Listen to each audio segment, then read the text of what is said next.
We're on. And I'm on the center camera. Excellent. G'day world, we are Ologism, and it is extremely lovely to be with you here, wherever you find us in cyberspace. We are in fact at Natimuk, which is in northwestern Victoria in Australia, and it's a lovely spot. It's a beautiful day, and everything's going on. Today we're part of the NatiFrinj, which happens every 2 years up here. But Natimuk, of course, is more than just the NatiFrinj. It's a very important agricultural hub. It's also a mecca for rock climbers who go to the very nearby Mount Arapiles. If you can make your way to Natimuk, I highly recommend it. We've been here doing gigs.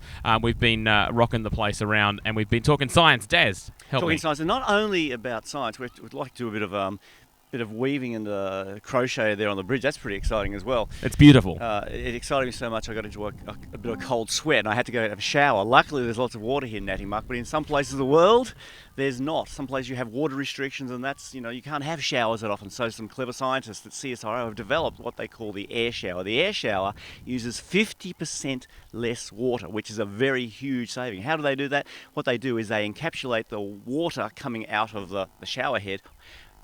Well, water wrapped around little pockets of air. How do they do that? They have a little side valve in a retrofittable thing which uses a principle of physics called the Venturi effect, and so as water's flowing through the pipe, it reduces the pressure, you get air drawn into the flow, and so you have a layer of water around this air bubble, feel like. So much less water used, but it feels, to the person who's in the shower, much the same. So it basically means that no matter how old your shower is now, you can put one of these things inside the shower head. It draws some air into the water, so you get less water being used, but a normal shower without having to spend lots of money. And I'm told that it feels just like a shower, except ever so slightly tingly.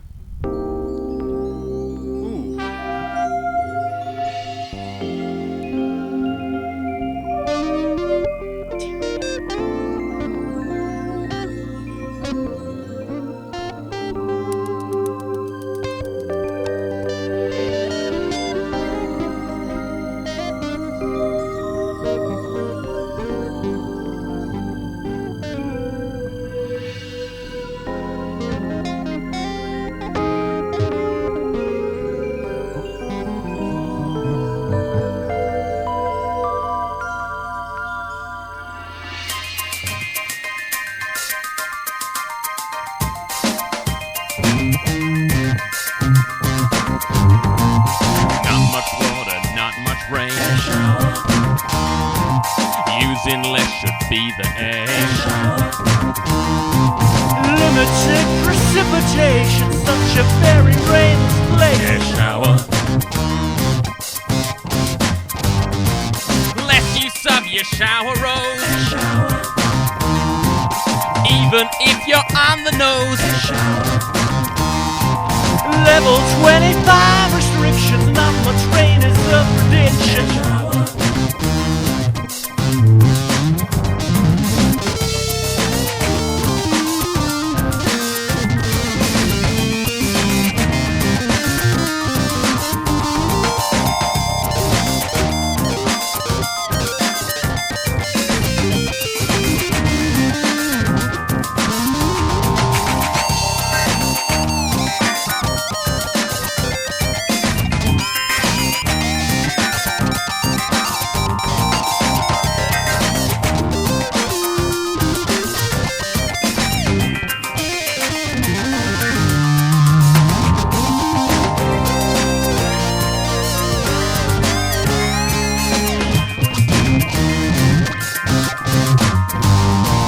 Level 25 restrictions, not much rain is the prediction. Air shower. Air shower.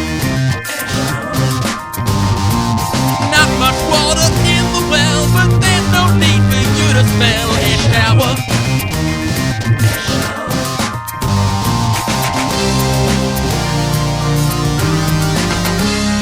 Air shower.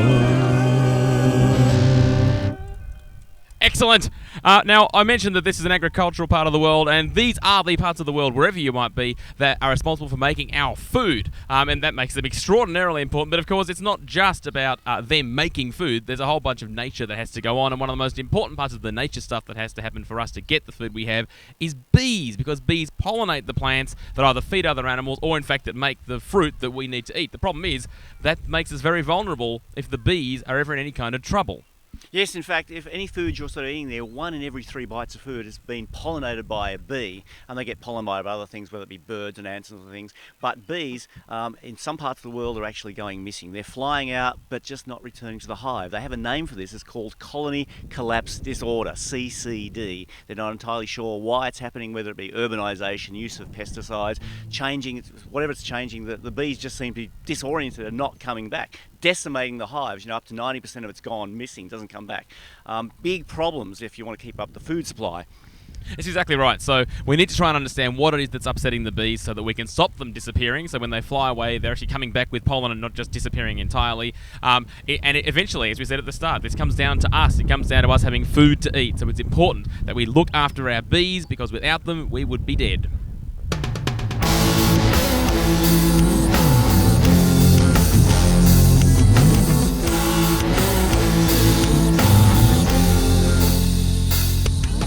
Just a little bee meant everything to me.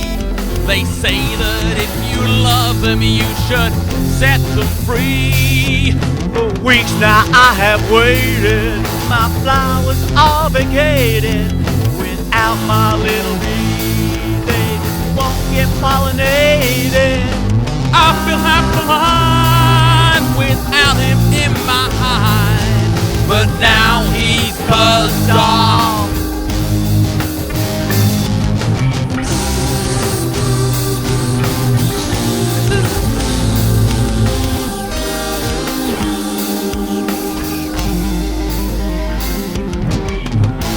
Sickening omen, just where did he go?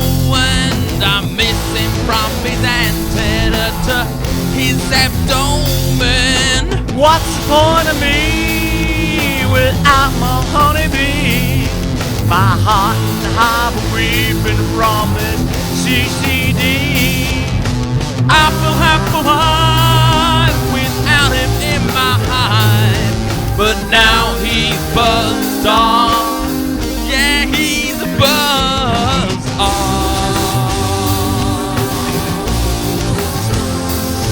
And now he's buzzed off.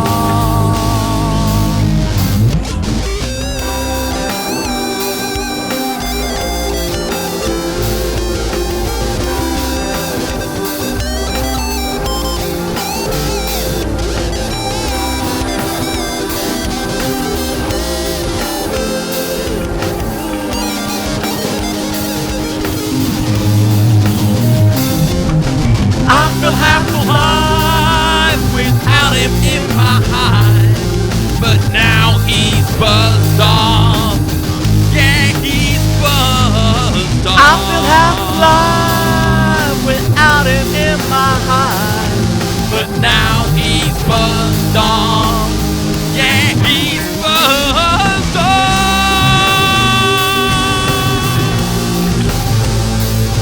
And now he's buzzed off.